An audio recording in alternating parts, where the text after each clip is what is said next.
যেটা মূল বিষয়, অনেকেই বাড়ি নির্মাণ করার সময় একটা জিনিস কিন্তু জায়গা থাকা সত্ত্বেও তাদের গাইড করার লোক থাকে না বলে যেটা ভুল করে, যে পায়খানা বাথরুমের ঠিক নিচেই সেপটিক ট্যাঙ্কটা বানিয়ে নেয়।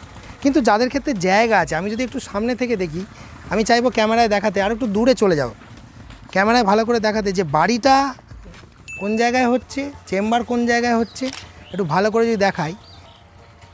হ্যাঁ দেখুন, ওইটা বাড়ির পজিশান, বাড়ির পজিশানে আছে। এই বাড়িটারই সিরিজ আমরা ছাড়ছি লেআউট থেকে ছাদ ঢালাই পর্যন্ত, কিন্তু বাড়ির ভিতরে আমরা চেম্বার করিনি, কারণ আমাদের কাছে সাফিসিয়েন্ট জায়গা আছে। এরকম অনেকের কাছেই সাফিসিয়েন্ট জায়গা থাকা সত্ত্বেও আমাদের কাছে বারবার রিকোয়েস্ট করছেন যে পায়খানা বাথরুমের নিচেই আপনি চেম্বার করে দিন, জায়গা বেঁচে যাবে। না, সেপটিক ট্যাঙ্ক সম্পূর্ণ বাড়ির বাইরে আলাদাভাবে নির্মাণ করুন, এতে করে কিন্তু সব দিক থেকেই সুবিধা। তার কারণ পরবর্তীতে চেম্বারের ভিতরে যে কোনো রকম মেনটেনেন্স করতে চাইছেন আপনার কিন্তু সেই সুবিধাটা হবে। এবং এখানে যে চেম্বারটায় দেখুন জল ঢেলে একটা লিক টেস্ট করার জন্য জল এখানে এখন বোঝানো চলছে যে আদৌ এই জলটা কোনোভাবে বাইরে লিকেজ হয়ে যাচ্ছে কি না, সেটা দেখার জন্য জলটাকে সাফিসিয়েন্ট লেভেল পর্যন্ত ভর্তি করার পর রেখে দেওয়া হবে। এবং সেই চেকিং করার পরেই কিন্তু আপনারা ঢালাই করবেন। অনেক জায়গায় দেখছি গোঁজা মিলে তাড়াতাড়িতে নিচে আজকেই প্লাস্টার করেছে, কালকে দেখা যাবে এসে বাঁশপাটা লাগিয়ে সঙ্গে সঙ্গে চাপা দিয়ে দেওয়ার একটা যে ব্যাপার, পরে প্রবলেম হচ্ছে। তখন দেখা যাচ্ছে যে আর কোনো একবার চালু হয়ে যাওয়ার পর কোনো মিস্ত্রি কেউ কিন্তু এর ভেতরে কি আর ঢুকবে? তাহলে আগে আপনাকে সেটার জন্য প্রিপারেশান নিতে হবে, যে আগেই আমরা চেক করে দেখে নেব যে কোনোভাবে কোনো লিকেজ আছে কি না। যদি সেটা বেরোয় তার প্রিকশনারি যে স্টেপ কী করা যেতে পারে, সমাধান কী আছে সেগুলো করে তারপর ঢাকা দেওয়া হবে। তো এটা হচ্ছে ফার্স্ট চেম্বার, সেকেন্ড চেম্বার, এবার পরবর্তীতে থার্ড চেম্বার। এখানে একটা যদি খুব ভালোভাবে তাকিয়ে দেখেন জলটাও ভর্তি হচ্ছে। ফার্স্ট আর সেকেন্ডের মাঝে নিচের দিকে কিন্তু ফুটোটা থাকে, যেটা সবাই জানে। তারপরেও ওই ফুটোটার কাজ কি, মল যে দু প্রকারের মল, ভারী আর ভাসা, দুটো মলই কিন্তু আপনার পড়বে ফার্স্ট চেম্বারে। এবার ভারী মলটা সেটা কি হবে, যখন ভর্তি হবে ফার্স্ট চেম্বার, যেটা বাইপাস করে সেকেন্ড চেম্বারে এসে জমা হতে থাকবে, তার জন্য নিচে গর্তটা দেওয়া আছে। আচ্ছা বন্ধুরা, আপনি কি এখনও এই ভিডিওটি দেখেননি? যদি এই ভিডিওটি এখনও না দেখে থাকেন তাহলে অতি সত্বর আই বাটনে ক্লিক করুন আর গিয়ে ভিডিওটা দেখে আসুন। আর যদি মনে হয় ভিডিওটা আপনি শেষেও দেখতে পারেন। কিন্তু ভাসা পায়খানাটা এই পার্টিশানে আটকে যাবে। এখন অনেকেই হয়তো ভাববে যে মাঝখানে যে এই যে গ্যাপটা আছে, এখান দিয়ে ভাসা পায়খানাটা তো এপারে চলে আসবে না। জল ওই গ্যাপটার যেটা নিচের লেভেলটা রাখা আছে, অর্থাৎ এর নিচে জল থাকবে। জল যদি এর উপরে উঠে যায় তবেই না ভাষাটা এপারে আসবে। অতএব ওই গ্যাপটা কেন রাখা আছে, এটা আপনারা পুরোটাও গ্যাপ রাখতে পারেন, কিন্তু এখানে যে মিস্ত্রি কাজটা করেছে সে একটু অনেকটা দায়িত্ব নিয়ে কাজটা করছে এবং এত ভালোভাবেই করেছে যে ছাদের সাপোর্টটা ভালো পাবে, ওটা গ্যাসটা যাতে চলাচল করে ফার্স্ট সেকেন্ড থার্ডের মধ্যে, সেই জন্য ওই গ্যাপটাও ওইখানে মাঝখানে রেখেছে। এটা অনেক জায়গাতে আমরা পুরোটাও ফাঁকা রেখে দিতে বলি যাতে গ্যাসটা আরও ভালোভাবে চলাচল করে। তিনি এটাকে মাঝখানে রেখেছেন, তাতেও কোনো অসুবিধে নেই।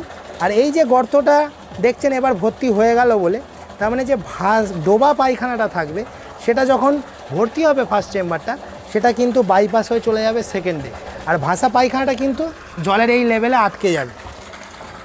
এবার যদি আপনারা থার্ডে চলে আসেন, থার্ডে দেখা যাচ্ছে এখানটা এসটা খুব ভালোভাবে ক্যামেরায় দেখুন, ঢাল করা আছে। ঢালের কনসেপ্টটা দেখুন,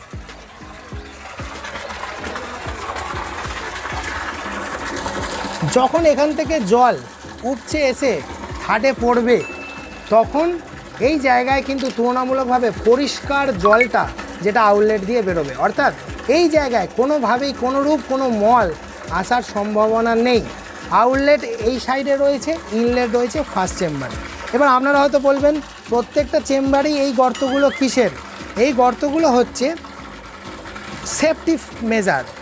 আপনারা আলাদা আলাদাভাবে যখন পরবর্তীতে, এখন তো আর ম্যানহোল দিয়ে ঢুকে পরিষ্কার করা হয় না, এগুলোতে সব 6 ইঞ্চি ডায়ামিটারের পাইপ লাগিয়ে দেওয়া হবে, ক্যাপ দিয়ে বোঝানো থাকবে। পরে যখন চেম্বার পরিষ্কার করা হবে, এখান থেকে সাকশান পাইপ ঢুকিয়ে মলটাকে সাক করে গাড়ি করে নিয়ে চলে যাওয়া হবে। অর্থাৎ এখন আর ম্যানহোল দিয়ে ঢুকে পরিষ্কার করার ব্যাপার থাকছে না। যার ফলে কি সুবিধা হচ্ছে, যদি এই চেম্বারের উপরে আপনারা একটা বাথরুম আলাদা করেও বানান, বাথরুমের টাইলস করলেন, মার্বেল করলেন, সেই মার্বেল ভেঙে আর আপনাদেরকে নিচে ঢুকতে হবে না।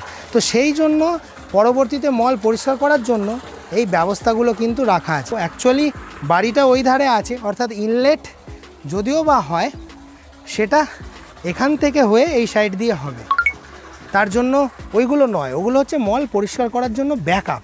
তো এখন দেখছেন যে একটা জল চালানো আছে, জল দিয়ে ভর্তি হচ্ছে। তো সেটা কিভাবে ভর্তি হচ্ছে সেটাও আপনারা দেখতে পাচ্ছেন। আচ্ছা বন্ধুরা, আপনি কি এখনও এই ভিডিওটি দেখেননি? যদি এই ভিডিওটি এখনও না দেখে থাকেন তাহলে অতি সত্বর আই বাটনে ক্লিক করুন আর গিয়ে ভিডিওটা দেখে আসুন। আর যদি মনে হয় ভিডিওটা আপনি শেষেও দেখতে পারেন।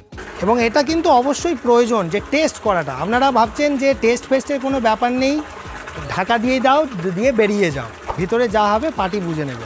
কাজ ভালোভাবে করতে চাওয়া হচ্ছে। এখানে দেখুন ছাদে শাটারিংয়ের কাজ চলছে। ওরা যেটা করতে চাইছে যে শাটারিং যেদিন করব, শাটারিং করার পর যেদিন ছাদের ঢালাই হবে সেই একই সাথে আমরা এটাও ঢেলে দেবো। তার আগে আমার লিক টেস্টটা হয়ে গেল, বোঝাতে পারছি, লিক টেস্টটা হয়ে গেল। তো এইভাবে নিয়ম মেনে কাজগুলো করার চেষ্টা করলে তাহলে কিন্তু আপনাদের বাড়ি ভালো হবে। যাদের ক্ষেত্রে জায়গা আছে তারা সেপটিক ট্যাঙ্ক, একটা ছোট মন্দির বলুন, তারা বাড়ির মধ্যে কেন করবেন? হ্যাঁ, অনেকেই বলে যে ঈশান কোণে ঠাকুর ঘর করব। তো ঠাকুর ঘর যদি করতেই হয় আপনি প্লটের ঈশান কোণে যান, বিল্ডিংয়ের ঈশান কোণ কী? একটা বড় ফ্ল্যাটের যদি 4খানা বাড়ি থাকে, অ্যাপার্টমেন্ট থাকে, 4টে বাড়ি থাকে, তাহলে 4টে বাড়ি 4টে ঈশান কোণ হবে না গোটা ফ্ল্যাটের একটা ঈশান কোণ হবে? তো এইগুলো খেয়াল রাখতে হবে যে কোনো প্লটের একটা বায়ু কোণ হয়, একটা ঈশান কোণ হয়, ঘর অনুযায়ী হয় না। তাহলে আপনি যখন চেম্বার বানাচ্ছেন বায়ু কোণ, প্লটের বায়ু কোণে চেম্বার বানান। আপনি যখন ঠাকুর ঘর বানাচ্ছেন প্লটের ঈশান কোণে আপনি ঠাকুর ঘর বানান। এইভাবে নিয়ম মেনে ধাপে ধাপে কাজগুলো করতে থাকুন, কাজের গুণগত মান অবশ্যই ভালো হবে। তো আমরা এখন এই জল পড়া দেখছি যে জল এখানে কিভাবে থাকছে, কোনো লিকেজ হচ্ছে কি না আমাদের সামনে, সেটিও চালিয়েও দিয়েছে মালিক। তো এই বিষয়গুলোকে খেয়াল রেখে কাজ করতে থাকুন, দেখবেন ভালো রেজাল্ট পেয়ে যাবেন। এখন পয়সা বাঁচানোর জন্য অনেকেই ফার্স্ট, সেকেন্ড আর থার্ড 3টে করতে পারছে না, শুধু ফার্স্ট আর সেকেন্ড করছে। সেক্ষেত্রে কি হয়, সেক্ষেত্রে মানে যে মলটা, মানে যে আউটলেট দিয়ে যে জলটা গিয়ে শোকে যায়, সেই শোক চেম্বারে দেখা যায় মল মিশ্রিত জলটা যায়, যার ফলে শোক চেম্বার চোকড হয়ে যাওয়ার একটা সম্ভাবনা থাকে। থার্ড চেম্বার করলে কি হয়, জলটা অনেক বেশি ক্লিন থাকে, যার ফলে এই জলটা যখন শোকপিটে যাবে, শোকপিটটা হয়তো প্লটের একদম কর্নারে কোনো জায়গায় করা হবে, সেখানে কিন্তু শোকপিট চোকড হয়ে যাওয়ার, অর্থাৎ নষ্ট হয়ে যাওয়ার কোনো সম্ভাবনা থাকে না। অনেকেই ভাবে যে শোকপিট সেটা আবার কী জিনিস।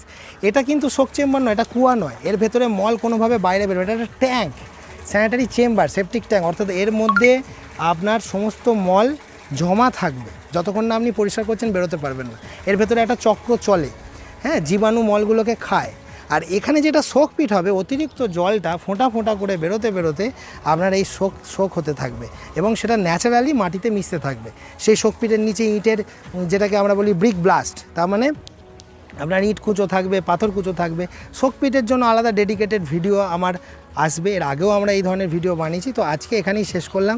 যাদের ক্ষেত্রে জায়গা আছে তারা কিন্তু এই নিয়মগুলো মেনে কাজগুলো করার চেষ্টা করবে। আচ্ছা, আপনি এই চ্যানেলটি কেন সাবস্ক্রাইব করবেন জানেন? কারণ বাড়ি নির্মাণ বিষয়ে বাংলার একমাত্র কুমার কনস্ট্রাকশনই হলো এমন একটি চ্যানেল যেটা সঠিক পরামর্শ দেয়। তাই দেরি না করে অতি সত্বর আমার চ্যানেলটিকে সাবস্ক্রাইব করে রাখুন আর এরকম ভিডিও প্রতিনিয়ত পেতে থাকুন। দেখা হবে পরবর্তী ভিডিওতে। আর আপনাদের স্ক্রিনের সামনে এই যে দুটো ভিডিও চলে গিয়ে দেখুন, মাঝে সাবস্ক্রাইব বাটনটি ক্লিক করলে এরকমই ভিডিও আপনারা পেতে থাকবেন।